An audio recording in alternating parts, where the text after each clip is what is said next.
A raíz de la anécdota que conté, que tuve con Silvio Rodríguez y Noel Nicola en la casa de un poeta mexicano, cuando yo debo haber tenido 23, 24 años de edad, me ha llovido lo indecible. Hay fans de Yngwie Malmsteen que me han acusado por llamar frío a Yngwie Malmsteen.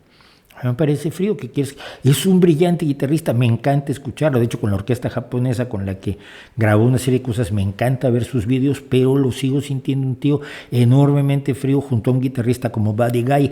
A lo mejor me equivoco. Bueno, pues perdóname, pero no se trate que me insulten en los comentarios. Es que es una cosa impresionante. Luego, otro se enfureció muchísimo porque dije que tenía desarrollos armónicos que me parecían innecesarios y alambicados, o innecesariamente alambicados, que yo creo que hay cosas armónicas extremadamente complejas que son maravillosas y fantásticas, pero que a veces cuando estás solamente demostrando lo mucho que sabes, pues resultas un poco pesado al público. Es mi idea, a lo mejor me equivoco, pero estamos hablando de música y la música es fundamentalmente subjetiva. Los desarrollos armónicos que puedas tú considerar que son maravillosos, yo puedo considerar que no me gustan y viceversa. Ha habido quien me acusaba de no saber nada de música, que soy un imbécil, y hubo alguien en particular, alguien que estaba muy, muy enfermo, que hizo una cosa como en siete capítulos diciendo que soy lo peor del universo y que no era cierta mi anécdota, y porque decía yo cosas como que me gustaba Silvio Rodríguez cuando yo era muy pequeño, y yo no podía ser pequeño cuando Silvio empezó a cantar porque yo solo tengo 10 años menos que Silvio. Pero es que para mí pequeño, tengo 66 años, chavales, cuando digo pequeño era a los 23 años, que fue cuando pasó esto. Sí, 23, 24 años voy a haber tenido, yo me considero pequeño, vamos, es una forma de decirlo. No estoy diciendo que escuchara yo a Silvio Rodríguez cuando tenía 9 años, cuando tenía 12. Cuando tenía 12 compré, con el primer dinero que me gané en la vida, me compré Sgt. Pepper's, que acababa de salir en 1967. Y me lo gané porque le hice de guía de turistas a un primo de mi padre adoptivo, le hice un guía de turistas en el Museo de Antropología, a mí me interesaban esas cosas, había hecho un pequeño trabajo sobre los mexicas, y entonces le hice de guía de turistas y me dio creo que $20, y con eso fui y compré Sgt. Pepper's. Pero bueno, entonces que la anécdota no es cierta, que no puede haber sido, que tengo que dar pruebas de en casa de quién estuve, en qué fecha exacta y con qué personas para que el señor pueda comprobar a ver si es cierta mi anécdota o no. Pues mira, si no me crees me da igual, no voy a andarte contando mis intimidades y en casa de quién estaba y con quién estaba y por qué estaba allí, porque no te importa. Lo siento. Es fácil, es difícil decirlo así, pero así es. Pero vamos, lo que ha pasado es algo que yo creo que debería ser enormemente infantil y que no lo es, y que es la aparición el surgimiento, además con la virulencia propia del asunto, de los purismos artísticos. A ti te tiene que gustar Silvio porque te gusta Pablo. O no es cierto que Silvio solo hiciera panfleto, hizo otras canciones. Sí, hizo otras canciones, muchísimas, pero no me gustan, y en aquel momento me parecía muy panfletario. No es cierto. ¿Y por qué te burlas de Gabino Palomares? Porque me caía mal. ¿Qué? No puedo. ¿Tienen que gustarme toda la gente que te gusta musicalmente? No. Pero esto nos pasa cuando somos muy jóvenes. Vivimos las militancias artísticas. Mira, yo en un momento dado milité enormemente en la música folclórica y canto nuevo.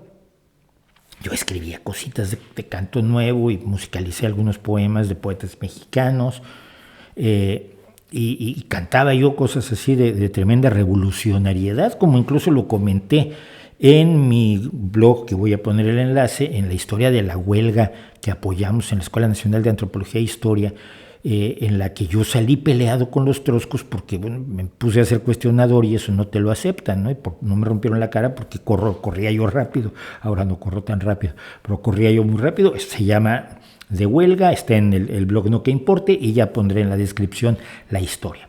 Pero yo militaba en esto y me acuerdo un día, un tipo al que quiero muchísimo, cuyo nombre no voy a dar, que era dueño de una peña en la que yo cantaba, un día se empezó a tratar de burlar de Simon y Garfunkel, y diciendo que ellos que unos tipos se habían apropiado de una obra del folclore boliviano, que era el Cóndor Pasa, unos tipos que se llamaban como Simon y Garfunkel o algo así, de una manera muy despreciativa hacia el rock. Y fue en ese momento, y lo recuerdo vivamente, cuando yo dije, aquí yo estoy en donde no debo estar. Primero que nada, porque yo no puedo despreciar a alguien porque haga rock, considerando que el rock era muchas veces más contestatario y rebelde que el panfleto vil, o que lo que se cantaba en las peñas, que era muy legítimo, y tuve muchísimos amigos, y quiero mucho a toda la gente que conocía en las peñas, con algunos de los cuales sigo manteniendo relación, pero simple y sencillamente el desprecio al rock como pose cultural, como lujo cultural, me parecía despreciable, y desde entonces siempre me lo ha parecido. Y finalmente lo que hice fue regresarme al rock con mi guitarrita eléctrica, de ser mal guitarrista en el folclore, pues pasé a ser mal guitarrista en el rock y ya. Pero yo militaba en el purismo folclórico, donde todo tenía que ser como lo hacían los verdaderos originadores del folclore. Hasta que me di cuenta que el folclore cambiaba con el tiempo y no había nada que fuera puro y las tradiciones originales de antes de que llegaran los españoles o cosas por el estilo. Que había gente que así militaba en el folclore.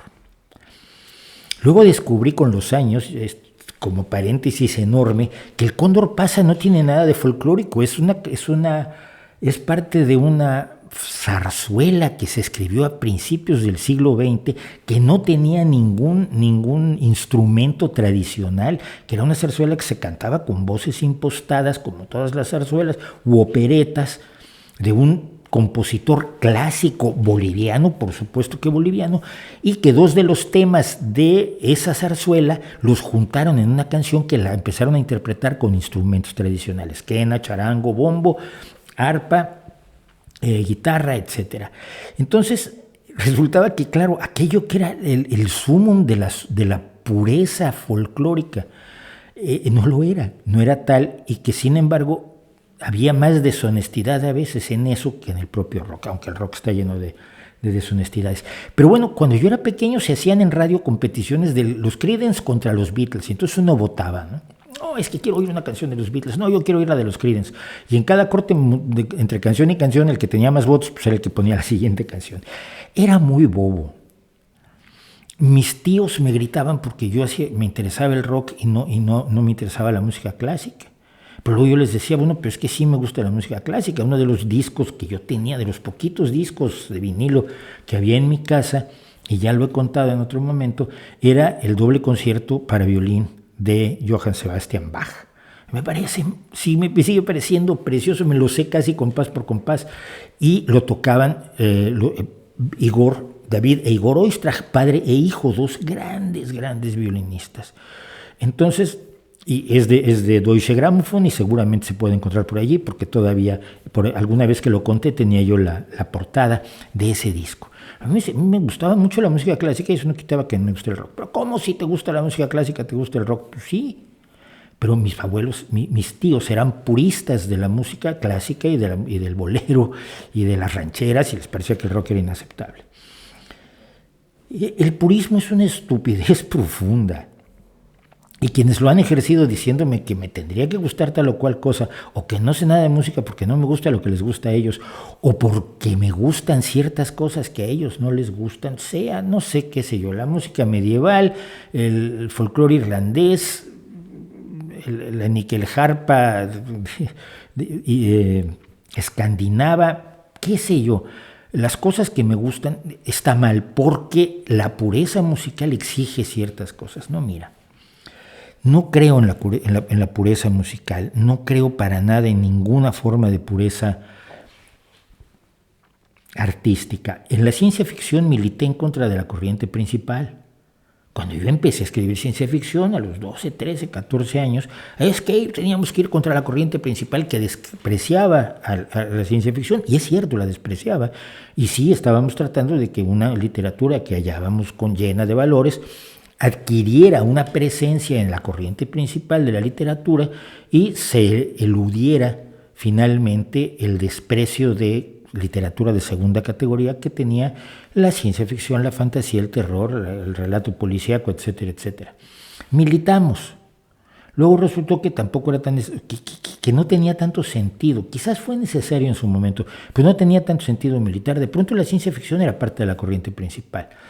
Y de pronto los escritores de novela policíaca son parte del canon del canon que se estudia en las universidades y de las fuentes en las que beben los grandes escritores, como Edgar Allan Poe es una influencia de Jorge Luis Borges, por poner un ejemplo. Quizás deberíamos enseñar algo que uno aprende con los años, como tantas cosas que no debería aprender con los años, sino debería aprender tempranamente, y es que los purismos son idiotas, que no hay fronteras entre la literatura de un género y la literatura de otro. Al final me ocurrió lo siguiente: yo era supuestamente escritor de ciencia ficción. Cuando empecé a escribir otras cosas, hubo gente que se enojó conmigo, porque estaba yo traicionando la pureza del género, en el cual yo, tenía cierto nombre y había impulsado y había ayudado a organizar la Sociedad Mexicana de Ciencia Ficción y Fantasía, la Asociación Mexicana, que era la AMCIF, y había yo hecho el premio Calpa, que era un premio al cuento corto, otorgado votado por los propios escritores, que me dio muchísimo gusto participar en su creación. Obviamente no era nada original, estaba yo usando el mismo sistema que el premio Hugo de los Estados Unidos, etc. Pues hubo gente que se enojó conmigo. ¿Por qué estás escribiendo policíaco? ¿Por qué estás escribiendo terror? Porque me da la gana. Y al final lo que hice, uno de los últimos cuentos que escribí, que está publicado en mi libro Más allá no hay nada, es un libro que se llama Álbum Familiar, es un cuento, perdón, que se llama Álbum Familiar, que es una intriga policíaca de ciencia ficción y vampiros. Y háganse líos. No me pienso limitar en lo que escucho, no me pienso limitar en lo que leo, no me pienso limitar en lo que escribo, no me pienso limitar en las corrientes pictóricas que me gustan, que me puede gustar por igual, las ilustraciones medievales en los márgenes de los libros a caballeros peleando con caracoles, que nunca se ha logrado entender por qué hay caballeros peleando con caracoles gigantescos, hasta el postimpresionismo o el realismo de los cómics, o porque no me gusta el arte abstracto, y lo siento, no me gusta, y hay gente que me ha matado porque no me guste. Me tiene que gustar lo que a usted le gusta, no, por eso hay arte tan diverso y por eso hay tantos gustos. Así que me la fui ganando, total que me pusieron verde y yo decía, no es normal, no es para nada normal. Hola, soy Mauricio José Schwartz, gracias por su visita. Para disfrutar más videos del Rey va desnudo y cosas que sabemos como estos, y para estar informado de nuestros estrenos y nuestros streamings, no olvide suscribirse y activar las notificaciones.